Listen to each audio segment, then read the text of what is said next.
Coucou tout le monde, bienvenue sur notre chaîne YouTube Viens et suis-moi, écoute et prête l'oreille, je suis Vaya Priar et je suis heureuse de pouvoir vous retrouver pour une nouvelle semaine et une nouvelle étude de notre programme Viens et suis-moi et notamment du livre de Genèse dans l'Ancien Testament. Nous avions à lire pour cette semaine les chapitres 24 à 27. Si vous ne les avez pas encore lus, je vous invite à le faire, chers frères et sœurs, parce qu'il y a encore une fois beaucoup de choses à apprendre et à retirer de ces versets, de ces chapitres et de ces écritures. Aujourd'hui, nous allons étudier une proposition de mariage et il s'agit d'un mariage arrangé. Comment allons-nous rechercher un conjoint éternel?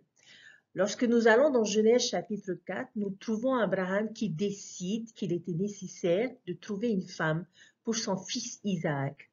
Le prophète Spencer W. Kimball a dit la décision la plus importante qui pourrait affecter ce que vous deviendrez demain, c'est-à-dire vos activités, votre attitude, votre destinée, est la décision que vous prendrez lorsque vous demanderez à une personne d'être votre compagnon éternel. C'est là la décision la plus importante. Ce ne sera pas l'université où vous étudierez, ni les leçons que vous aurez apprises ou le salaire que vous obtiendrez. Bien qu'elles aient de l'importance, elles ne sont rien comparées à la décision importante que vous prendrez dans le choix de votre compagnon éternel. Nous ne voulons pas que cette décision soit prise à la légère. Alors, dans le chapitre 24, Abraham et son serviteur vont nous enseigner quelques leçons sur le mariage. Ils nous enseigneront les choses que nous devons rechercher chez un conjoint et la valeur de ces choses. Il est normal pour beaucoup de personnes d'avoir une liste de caractéristiques et de qualités qu'ils souhaiteraient avoir chez un époux. Et sur cette liste, il y a probablement certaines qualités qui sont non négociables pour nous, sachant que c'est l'une des décisions les plus importantes que nous ayons à faire dans notre vie. Il y a également probablement des choses avec lesquelles nous pouvons peut-être faire sans, comme des choses pour lesquelles nous serions disposés à faire un compromis.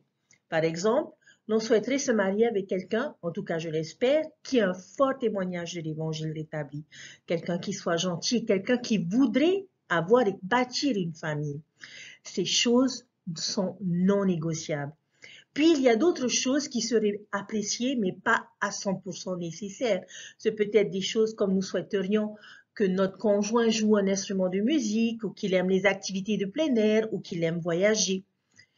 Nous allons voir ensemble aujourd'hui quels étaient les critères d'Abraham dans les premiers versets, les 4 premiers versets de Genèse chapitre 24, et où nous allons découvrir quels étaient les critères du prophète Abraham. Chapitre 24, versets 1 à 4, il est dit: Abraham était vieux, avancé en âge, et l'Éternel avait béni Abraham en toutes choses.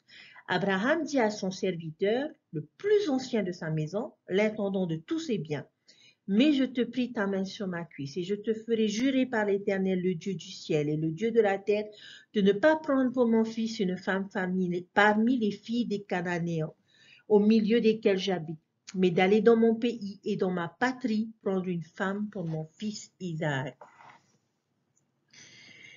Il devait aller voir la femme pour Isaac et c'était des choses qui étaient non négociables. Quels étaient ces critères? Abraham voulait que son fils Isaac se marie dans l'alliance, une femme d'alliance, quelqu'un qui partagerait ses mêmes croyances, ses mêmes valeurs, ses mêmes principes. Il ne voulait pas qu'il se marie à une Cananéenne et Abraham était disposé à faire beaucoup de distance pour en trouver une. Bien sûr, il aurait été plus facile de trouver juste une Cananéenne pour Isaac pour qu'il se marie, mais ce n'est pas ce que Abraham va faire. Il avait compris le principe qui a été enseigné dans Moïse chapitre 8, que les fils de Dieu devaient se marier avec les filles de Dieu. J'espère, chers jeunes, que vous avez le même désir et que vous avez le même objectif de vous marier dans le temple. Cela ne veut pas nécessairement dire que deux personnes d'une foi différente ne peuvent pas s'entendre et avoir un merveilleux mariage. Mais il y a toujours quelque chose que seul un mariage au temple peut garantir, c'est la promesse de continuer ce mariage dans l'éternité. Si, bien sûr, les deux personnes restent fidèles. J'aimerais vous rappeler le conseil prophétique de notre prophète Gordon B. Hinckley qui a dit ceci: il n'y a pas de substitut au mariage au temple. C'est le seul endroit sous les cieux où le mariage peut être célébré pour toute l'éternité. Ne trichez pas avec vous-même, ne trichez pas avec votre compagnon. Mariez-vous avec la bonne personne au bon endroit et au bon moment. Donc, quelle est la première chose que nous devrions regarder et rechercher chez un compagnon? Est-elle le genre de personne avec qui nous pouvons créer un mariage éternel? Quelqu'un qui partage nos croyances et nos valeurs? Pouvons-nous les amener au temple? J'espère sincèrement que ces choses ne seront pas négociables pour vous. Abraham va envoyer son serviteur dans le pays de Haran pour trouver une femme pour son fils Isaac parmi les siens. Le serviteur d'Abraham avait cependant quelques préoccupations. Regardons ensemble dans les versets 5 et 6. Il dit: le serviteur lui répondit: peut-être la femme ne voudra-t-elle pas me suivre dans ce pays-ci? Devrais-je mener ton fils dans le pays d'où tu es sorti? Abraham lui dit: garde-toi d'y mener mon fils. Le serviteur donc se préoccupe de savoir si la jeune fille, si elle existait, voudra le suivre et venir avec lui dans le pays de Canaan, ce qui est une préoccupation tout à fait normale. Ce n'est pas une petite demande à faire à une jeune femme. Mais regardons où ce serviteur a été envoyé. Était-ce juste de l'autre côté d'une colline ou tout en bas d'une rivière? Regardons ensemble le verset 10 où le serviteur a été envoyé pour trouver une femme pour Isaac. Où va-t-il aller? À la ville de Nachor, en Mésopotamie.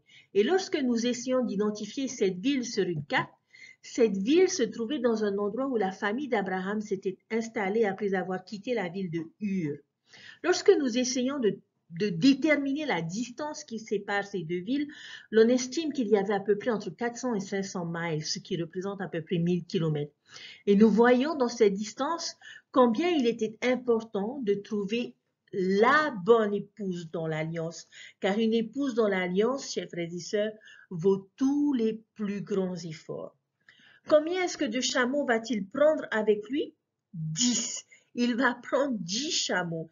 Et puisque ces chameaux vont jouer un rôle important dans cette histoire, on va en parler un petit peu.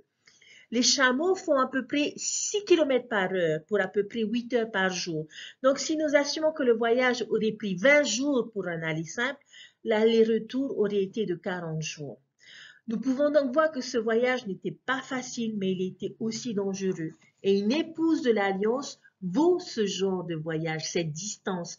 Il ne s'agit pas d'une décision que chacun devrait prendre à la légère, mais c'est une décision qui vaut de grands efforts. Chers frères et sœurs, je vais faire une petite pause sur cette distance que nous voyons aujourd'hui. Je me souviens d'un enseignement du président Brigham Young qui avait dit que si un jeune homme devait quitter les États-Unis pour aller en Angleterre chercher sa conjointe, chercher sa compagne éternelle, ou si une jeune fille devait attendre le temps qu'il faut pour avoir sa compagne éternelle, son compagnon éternel, c'était des sacrifices qui valaient vraiment la peine. Et est-ce que vous vous rendez compte que le serviteur d'Abraham et Abraham avait le désir de trouver la bonne compagne d'Isaac. Et pour ce faire, il a fallu 40 jours. Vous vous rendez compte? Est-ce que vous vous voyez attendre, en sachant que quelqu'un est allé chercher votre femme, qu'il va vous falloir attendre 40 jours? Certains d'entre nous, chers frères et sœurs, ont rapidement trouvé un compagnon ou une compagne éternelle, mais d'autres doivent encore patienter. Nous reviendrons sur ces choses un peu plus tard. Nous pouvons donc voir que ce serviteur avait une grande tâche devant lui. Premièrement, il devait faire un long voyage, puis il devait trouver une femme qui serait disposée à faire ce voyage en retour jusqu'à un lieu qu'elle ne connaît pas, qui lui est étranger, pour se marier avec un homme qu'elle n'a jamais rencontré. Pouvez-vous vous imaginer dans la situation de ce serviteur? Je pense sincèrement que cela requiert vraiment une femme spéciale pour que l'on fasse tous ces sacrifices. Alors, découvrons quel est le test. Une fois que le serviteur d'Abraham arrive à Haran et décide d'improviser un test qui l'aiderait à trouver cette femme spéciale pour Isaac. Et c'était le test de la personnalité. Il ne voulait pas se contenter de parcourir la ville en agitant de l'or et de l'argent et demander si quelqu'un accepterait de se marier avec Isaac. Pourtant, Isaac, on le sait, était un bon parti. Il était un fils unique de l'Alliance, il était riche et ce sera un futur prophète. Cependant, celle qui passerait le test serait grandement bénie, tant spirituellement que temporellement. Alors le serviteur va faire un pacte avec le Seigneur et il va lui dire au verset 11 à 14, regardons. Il fit reposer les chameaux sur leurs genoux hors de la ville, près d'un puits, au temps du soir, au temps où sortent celles qui vont puiser de l'eau. Et il dit, Éternel Dieu de mon Seigneur Abraham, fais-moi, je te prie, rencontrer aujourd'hui ce que je désire et use de bonté envers mon Seigneur Abraham. Voici, je me tiens près de la source d'eau, et les filles des gens de la ville vont sortir pour puiser de l'eau. Que la jeune fille à laquelle je dirai, penche ta cruche, je te prie, pour que je boive, et qui répondra, bois, et je donnerai aussi à boire à tes chameaux, soit celle que tu as destinée à ton serviteur Isaac. Et par là, je connaîtrai que tu uses de bonté envers mon Seigneur. Chers frères et sœurs, la réaction de ce serviteur est d'abord intéressante, parce que il ne s'est pas contenté de regarder un défilé de jeunes filles et puis de faire plouf plouf, une pomme, deux pommes, trois pommes, bouffe. Non. Qu'est-ce qu'il a fait? Il s'est tourné vers le Seigneur. Il a demandé l'aide du Seigneur parce qu'il savait combien le choix de cette campagne était important et reposait sur ses épaules, parce qu'un prophète avait placé sa confiance en lui pour trouver la bonne campagne pour son fils. Okay? Et il a dit au Seigneur, fais-moi, je te prie, rencontrer aujourd'hui ce que je désire et use de bonté envers mon Seigneur Abraham. C'est même pas pour moi, pour les autres, c'est vis-à-vis de mon Seigneur Abraham, s'il te plaît, fais en sorte que je puisse trouver la bonne campagne. Ce test n'est pas un test arbitraire ou dû au hasard, mais le test que ce serviteur va utiliser dans la quête de la campagne du prophète de Isaac va être un véritable test de personnalité. Il va demander au Seigneur, il a dit, ok, voilà le signe que j'aimerais avoir. Lorsqu'une jeune femme va venir, va me proposer à boire et va proposer à boire à mes chameaux, pour moi, ce sera le signe que c'est celle que tu as prévue pour devenir la compagne d'Isaac. Donc, le serviteur voulait trouver une femme qui agirait d'une certaine façon, dans une certaine circonstance. N'oublions pas que personne dans cette ville ne connaît ce serviteur, ni la raison pour laquelle il était là. Il devait être considéré comme un simple voyageur qui s'arrêtait pour prendre à boire sur son chemin vers la ville de Ur. Alors il s'arrête à un puits et demande à boire. Un puits où il semblerait que beaucoup de jeunes femmes passent pour puiser de l'eau. Et parmi elles se trouve une jeune femme du nom de Rebecca. Que va-t-elle faire? Regardons-le dans les versets 15 à 21. Qu'allons-nous apprendre de Rebecca dans ces versets? Verset 15. Il n'avait pas encore fini de parler que sortit sa cruche sur l'épaule Rebecca, née de Bethuel, fils de Milca, femme de Nachor, frère d'Abraham. C'était une jeune fille très belle de figure. Elle était vierge et aucun homme ne l'avait connue. Elle descendit à la source, remplit sa cruche et remonta. Le serviteur courut au-devant d'elle et dit, « Laisse-moi boire, je te prie, un peu d'eau de ta cruche. » Elle répondit, « Bois, mon Seigneur. » Et elle s'empressa d'abaisser sa cruche sur sa main et de lui donner à boire. Quand elle eut achevé de lui donner à boire, elle dit, « Je puiserai aussi pour tes chameaux jusqu'à ce qu'ils aient assez bu. » Et elle s'empressa de vider sa cruche dans l'abreuvoir et courut encore au puits pour puiser, et elle puisa pour tous les chameaux. L'homme la regardait avec étonnement et sans rien dire pour voir si l'Éternel faisait réussir son voyage ou non. Qu'est-ce que nous apprenons, chers frères et sœurs, de Rebecca? D'abord, dans le verset 16, nous apprenons que c'est une jeune fille qui est très belle de figure et qu'elle était vierge et aucun homme ne l'avait connue. Elle descendit à la source, remplit sa cruche et remonta. Puis que fait-elle? Nous apprenons à travers les versets 18 et 19 combien cette femme est généreuse, gentille, serviable, accueillante. Le verset 16 mentionne le fait qu'elle soit descendue jusqu'au puits, jusqu'à la source, pour remplir sa cruche et remonter. La plupart des sources en Orient se trouvent généralement en dessous de la surface et requièrent souvent qu'une personne descende de nombreuses marches pour atteindre la source et ensuite remonter ces mêmes marches. Ce n'était donc pas une tâche facile et cela nécessitait un effort particulier, aussi bien pour descendre que pour remonter. Excusez-moi. Mais le fait qu'elle s'empressait était un autre témoignage de sa personnalité. Elle avait le désir sincère de servir un étranger et se soucier de son confort, de son bien-être, à supposer qu'il devait être très assoiffé après une longue journée de voyage dans le désert chaud. Mais ce n'est pas là tout. Pour beaucoup de personnes, donner à boire à un homme suffirait. C'est une courtoisie, je dirais, normale. Mais ce n'était pas la courtoisie ce jour-là de Rebecca. Parce que ce qu'elle a choisi de faire de plus est ce que l'on appelle le deuxième mille. Elle fit plus que ce qui lui avait été demandé. Elle a non seulement offert à boire à cet étranger, mais elle a également offert de donner à boire à ses chameaux, jusqu'à ce qu'ils aient assez bu. Vous souvenez-vous combien ils étaient? 10. 10 chameaux. D'après vous, quelle quantité d'eau un chameau pouvait bien avoir besoin? Il aurait fallu pour chacun des chameaux presque 20 litres d'eau. Multiplié par 10, vous pouvez avoir une idée de la lourde tâche que Rebecca était disposée à accomplir. Et les Écritures nous disent qu'elle s'empressait d'aller et venir, de remplir et de vider sa cruche. Elle était travailleuse, elle était diligente, elle avait le désir de pouvoir aider. Et cela peut expliquer pourquoi le serviteur la regardait avec étonnement sans rien dire. Elle n'était pas juste une femme ordinaire et tout cela avait été planifié. Rebecca n'avait pas de motivation particulière et a fait montre de sa personnalité. Elle était disposée à donner à boire à un étranger et à 10 chameaux. Alors, quand je vois le verset 21 qui dit « L'homme l'a regardé avec étonnement et sans rien dire pour voir si l'Éternel faisait réussir son voyage ou non. » Chers frères et sœurs, quelle a été la demande du serviteur?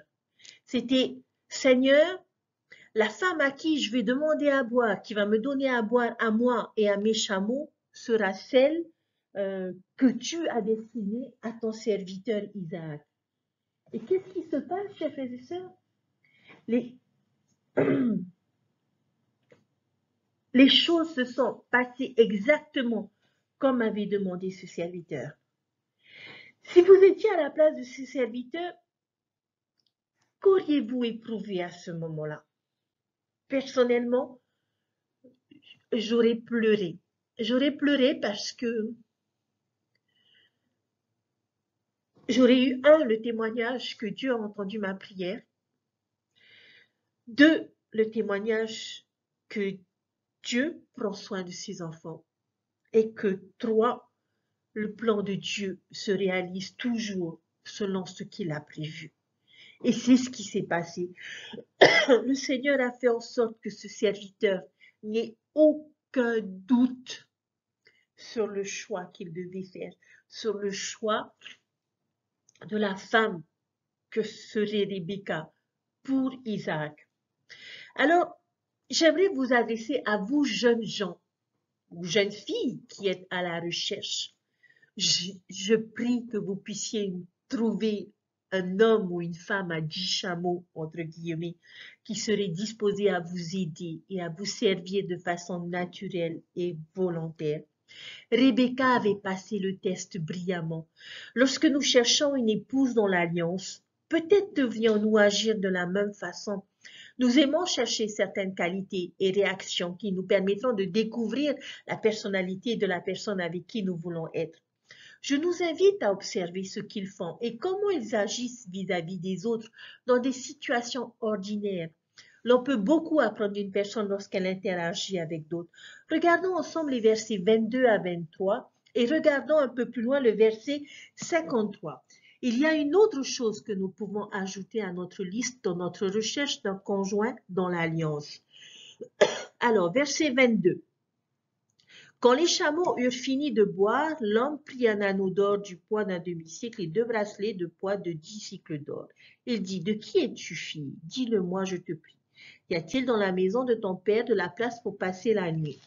Un peu plus loin, au verset 53, le serviteur sortit des objets d'argent, des objets d'or et des vêtements qu'il donna à Rebecca. Il fit aussi de riches présents à son frère et sa mère. Une autre chose que nous pouvons ajouter à notre liste dans notre recherche d'un conjoint dans l'alliance, c'est choses qui doivent être des choses plus précieuses que l'or et l'argent. Et cela me rappelle un verset dans Proverbes au chapitre 31, verset 10 qui dit « On peut trouver une femme qui peut trouver une femme vertueuse? Elle a bien plus de valeur que les perles. » Rebecca accueille ce serviteur et ses chameaux dans la maison de son père. Et alors le serviteur dit quelque chose que j'aime beaucoup, une réponse qui peut être une réponse à notre question pour savoir où trouver un conjoint dans l'alliance. Regardons ensemble le verset 27. En disant, béni soit l'Éternel, le Dieu de mon Seigneur Abraham, qui n'a pas renoncé à sa miséricorde et à sa fidélité envers mon Seigneur. Moi-même, l'Éternel m'a conduit à la maison des frères de mon Seigneur. Où trouvons-nous un conjoint dans l'alliance, chers frères et sœurs? Sur la bonne voie. Et nous découvrirons plus loin dans le chapitre au verset 48 qu'il a été conduit fidèlement pour qu'il prisse la fille du frère de son Seigneur, le serviteur Abraham. Ce dernier a trouvé Rebecca en étant sur le chemin, sur le bon chemin. Il a suivi la voie que le Seigneur avait préparée pour lui en étant ouvert aux inspirations de l'Esprit, en étant obéissant à son maître, en étant fidèle. Et grâce à tout cela, la bénédiction est venue et il a réussi à trouver cette épouse pour Isaac. Chers frères et sœurs, je crois que c'est exactement là que nous pouvons trouver notre conjoint dans l'alliance, en étant sur la bonne route, la bonne voie, c'est-à-dire la voie d'un véritable disciple. Si nous ne sommes pas sur cette voie, alors nous n'aurons pas de promesses. Si nous nous plaçons constamment dans de mauvais endroits, si nous ignorons les inspirations de l'Esprit, si nous vivons une vie qui ne soit pas digne de l'Évangile, alors nous pouvons nous retrouver seuls dans notre quête d'un conjoint éternel. Cette idée d'être sur la bonne voie va à l'opposé de ce que la plupart des gens du monde recherchent lorsqu'ils fréquentent et se marient avec un partenaire. Chers frères et sœurs, nous aurons difficilement du mal à trouver un partenaire dans l'alliance, dans un bar, dans un club ou sur une application du monde. Il est nécessaire d'être sur la bonne voie, la voie d'un véritable disciple, la voie de Dieu. Je sais que c'est ainsi que j'ai pu trouver mon Isaac. Je ne pense pas que j'aurais pu le trouver si je m'étais maintenue sur la mauvaise voie. La meilleure façon que nous ayons pour trouver notre conjoint éternel est toujours la façon du Seigneur. Cependant, je reconnais qu'il peut y avoir des personnes qui sont dans un âge avancé qui n'ont toujours pas trouvé leur partenaire éternel, ou il y a des personnes qui se sont mariées de la bonne façon et les choses ont évolué de façon à ce que ce mariage finisse par un divorce. Et vous pourriez me dire, mes sœurs Vaya, j'ai été sur la bonne voie, j'ai fait les choses comme il faut pendant des années, je n'ai toujours pas de partenaire éternel, ou mon mariage éternel n'a pas fonctionné alors que je suis restée fidèle. À vous, mes chers frères et sœurs, qui pourraient être dans cette situation, j'aimerais faire référence aux leçons que Abraham et Sarah ont apprises et que nous avons découvert la semaine passée. La leçon de l'endurance donnée par le Seigneur. Je suis persuadée que vous préféreriez que votre partenaire éternel se manifeste à vous plutôt sur le chemin. Tout comme je ne sais pas pourquoi le Seigneur n'a pas encore répondu à vos prières. Tout comme je ne sais pas pourquoi ces bénédictions ne sont pas encore apparues dans votre vie. Mais il y a une chose que je sais, c'est que je sais que mon Père Céleste garde toujours ses promesses. Et il l'a promis dans ses Écritures, il l'a promis par la bouche de ses serviteurs, qu'un partenaire éternel a été choisi et destiné à chaque individu qui vit de manière juste. Et cela est garanti, je peux vous assurer qu'ils finiront par apparaître sur votre route. Je peux vous assurer qu'ils se trouvent sur cette route et que vous devez vous maintenir sur la bonne voie. Nous allons à présent voir d'autres aspects de la personnalité de Rebecca. Elle avait encore un test à passer avant de pouvoir se marier avec Isaac. Le serviteur vient parler avec Laban, le frère de Rebecca et son père, et il leur fit part de toute la prospérité d'Abraham. Il leur dit qu'il avait eu un fils dans son âge avancé. Regardons dans les versets 50 et 51. Ces deux hommes sont venus à la même conclusion que le serviteur d'Abraham. Verset 50. Laban et Bethuel répondirent et dirent, c'est de l'Éternel que la chose vient. Nous ne pouvons te parler ni en mal ni en bien. Voici Rebecca devant toi, prends et va, et qu'elle soit la femme du fils de ton Seigneur, comme l'Éternel l'a dit. Ces deux hommes, comme le serviteur d'Abraham, avaient le témoignage que ces choses étaient du Seigneur et que c'était la volonté de Dieu. Par conséquent, le mariage était arrangé. Et le lendemain matin, le serviteur a désiré commencer ce long voyage de retour avec Rebecca, mais le frère de Rebecca et sa mère voulaient qu'elle reste un peu de temps plus longtemps, au moins une dizaine de jours. Mais le serviteur d'Abraham ne voulait pas être retardé et voulait partir de suite. Peut-être qu'il se souciait qu'avec le temps, ces personnes changent d'avis. Alors ils décidèrent de laisser Rebecca faire leur choix. Iras-tu maintenant ou attendras-tu? Dans le verset 58, ils appelèrent donc Rebecca à lui dire, veux-tu aller avec cet homme? Et qu'a-t-elle répondu? J'irai. Chers frères et sœurs, je pense que la réponse de Rebecca, j'irai, est puissante et remplie de foi, comme cette déclaration de Néphi qui dit, j'irai, je ferai. Honnêtement, chers frères et sœurs, seriez-vous disposés à faire un voyage de plus de 1000 kilomètres avec un étranger pour vous marier à un homme que vous n'avez jamais rencontré?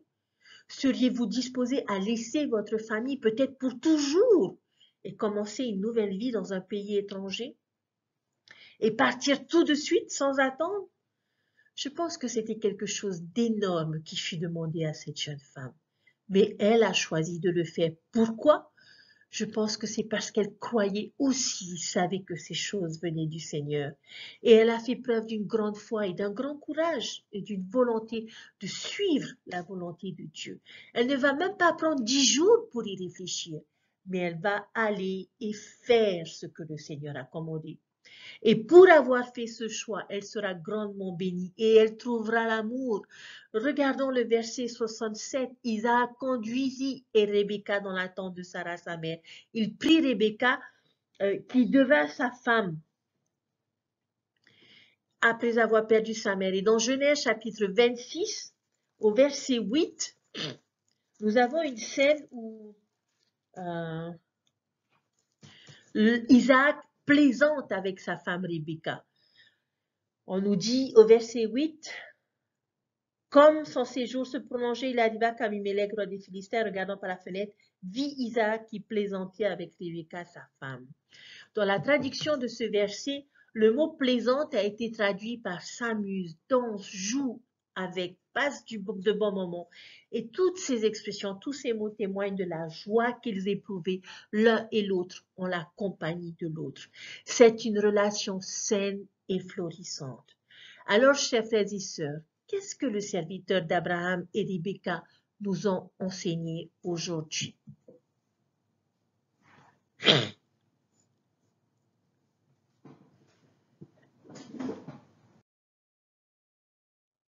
Qu'avons-nous appris? Eh bien, tout simplement qu'un partenaire dans l'alliance vaut tous les efforts et tous les sacrifices.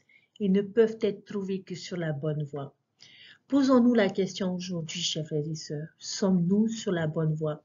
Ce qui a fait que Rebecca épouse Isaac, ce sont les qualités qui ont fait d'elle ce qu'elle était. Elle avait développé cette personnalité durant toute sa jeunesse. Et c'est pour cette raison qu'elle réussit le test lorsqu'il s'est présenté à elle. Et la raison pour laquelle Isaac finit par se marier avec Rebecca est parce qu'il était le genre de personne qu'il était, que son père et le serviteur de son père étaient les personnes qu'il devait être et qui devaient faire partie de sa vie. Ces deux jeunes gens étaient sur la bonne voie au bon moment et a permis que Dieu puisse les amener l'un à l'autre. Et je suis persuadée qu'il s'agit là d'une stratégie que le Seigneur utilise pour chacun d'entre nous, selon son calendrier, bien sûr. À vous, les jeunes adultes qui cherchez peut-être votre partenaire éternel, je vous invite à faire 2 listes. La première, qui sont les choses non négociables dans votre quête d'un partenaire futur, et la deuxième, le souhait que vous aimeriez voir se réaliser dans ce futur partenaire.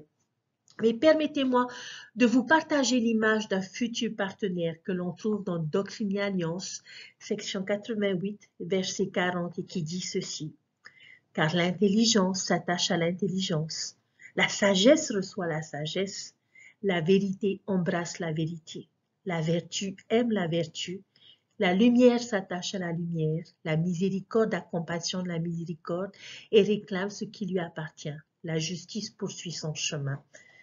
Ce qui lui appartient, le jugement va devant la face de celui qui est assis sur le trône et qui gouverne et exécute tout.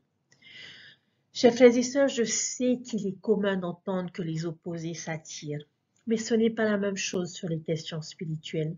Selon les choses de l'esprit, ce qui ressemble s'attire.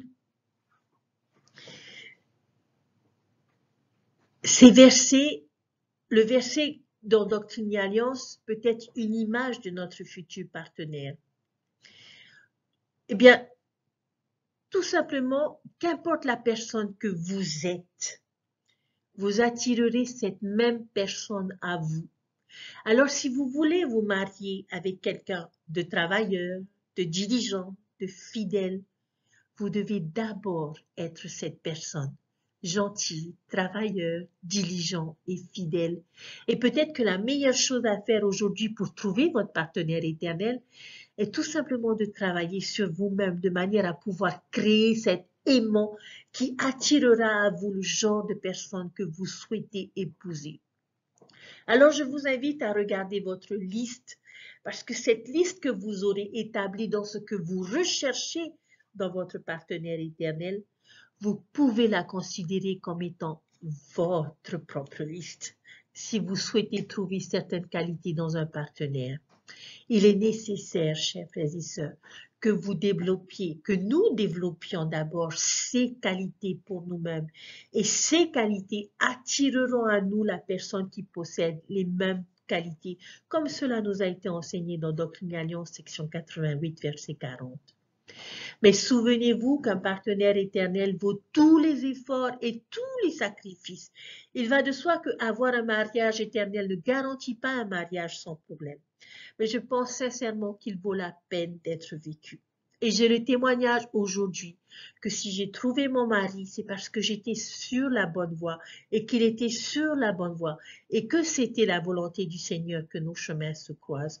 Chaque jour, je remercie mon Père Céleste pour ce merveilleux mari que j'ai dans ma vie. Chers frères et sœurs, nous avons appris aujourd'hui peut-être comment trouver un compagnon éternel, mais nous avons aussi appris comment garder un compagnon éternel. Si nous voulons, si nous attendons de notre compagnon des efforts, puissions-nous être disposés à faire les mêmes efforts. Mais le plus important, chers frères et sœurs, et ça nous ne devons jamais l'oublier, nous sommes tous des enfants de notre Père Céleste et pour chacun d'entre nous, le Seigneur a prévu un plan, a prévu une route et a prévu les personnes qu'il faut sur notre route. Chers jeunes, si vous avez les parents que vous avez aujourd'hui, c'est parce qu'ils étaient les meilleurs pour vous guider sur la voie que Dieu a tracée pour vous permettre de rencontrer votre partenaire éternel, pour bâtir un foyer et une famille éternelle, comme ce fut le cas pour Isaac, qui avait un père et qui avait un serviteur, qui se sont obstinés toute leur vie à rechercher la volonté du Seigneur pour que cet enfant soit béni éternellement dans sa vie avec la bonne compagne choisie par le Seigneur. Chers frères et sœurs, Dieu vit et Dieu nous aime, n'en doutez pas. Si vous n'avez pas encore trouvé votre compagnon éternel, eh bien, vous savez quoi? Continuez de chercher, parce qu'il est quelque part. Réfléchissez à la route sur laquelle vous vous trouvez, chers frères et sœurs. Est-ce la bonne route? Si ce n'est pas le cas, je vous encourage à faire un virage immédiatement et à revenir sur le chemin des alliances pour que vous puissiez être bénis et que vous puissiez continuer à progresser vers cette personne que le Seigneur a préparée pour chacun d'entre vous. À ceux qui ont rencontré des difficultés, un mariage éternel ne garantit pas un mariage sans problème. Puissiez-vous trouver la force de communiquer, trouver la force de revenir ensemble sur le chemin des alliances pour pouvoir préserver votre mariage. Mais quoi qu'il arrive, quelles que soient les issues, quelles que soient les conséquences, faites confiance au Seigneur. Et il placera toujours les bonnes personnes sur votre route pour vous aider à vous relever et pour retrouver le bonheur dans cette vie et pour toute l'éternité. Nous sommes bénis d'avoir cet évangile. Nous sommes bénis de pouvoir voir nos unions, notre mariage et notre famille devenir éternels. Faisons ce qu'il faut aujourd'hui, chers frères et sœurs, pour que ces choses soient possibles. Cela vaut tous les sacrifices et tous les efforts, parce que grande sera notre joie dans le royaume de Dieu. Il vit, il nous aime, ce sont ses promesses, c'est son évangile. N'en doutez pas. Et je vous laisse toutes ces choses au nom de Jésus-Christ. Amen. Je vous souhaite à tous une bonne lecture, une bonne semaine. Nous avons beaucoup de choses à apprendre de Jacob et d'Ésaü. Alors, lisez vos Écritures. À bientôt. Bye.